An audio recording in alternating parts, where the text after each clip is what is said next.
Assalamualaikum warahmatullahi wabarakatuh.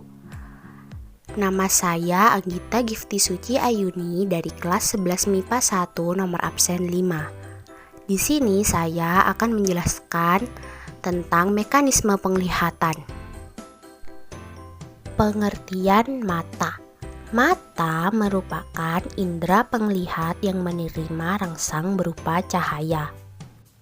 Mata tersusun atas alat tambahan mata, bola mata, otot bola mata, dan syaraf optik.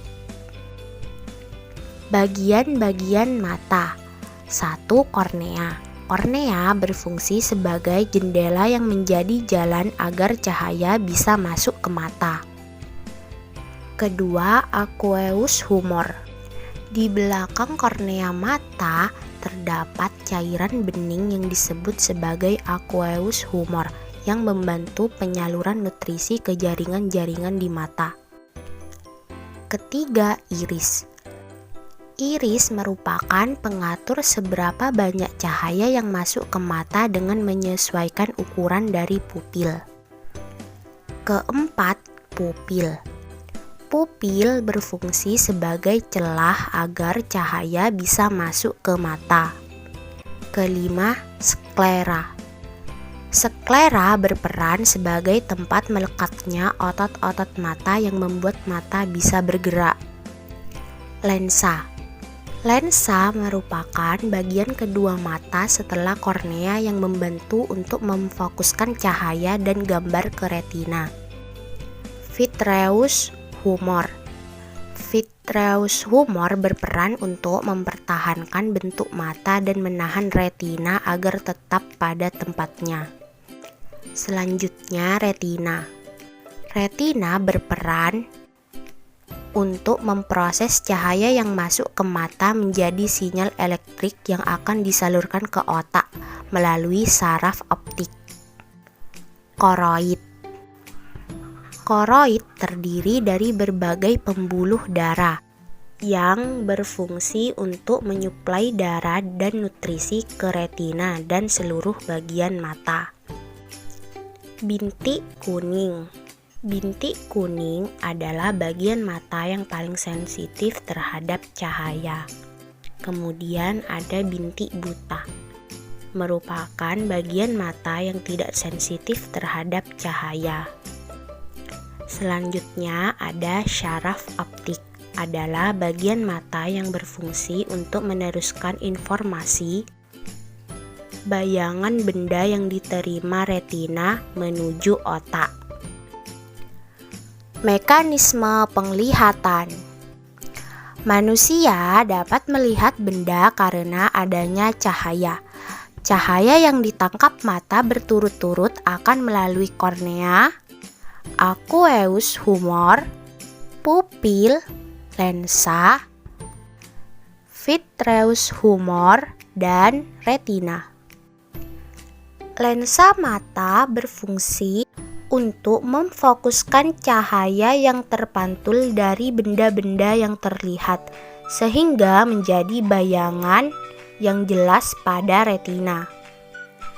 Cahaya ini akan merangsang fotoreseptor untuk menyampaikan impuls ke saraf penglihat dan berlanjut sampai lobus occipitalis pada otak besar.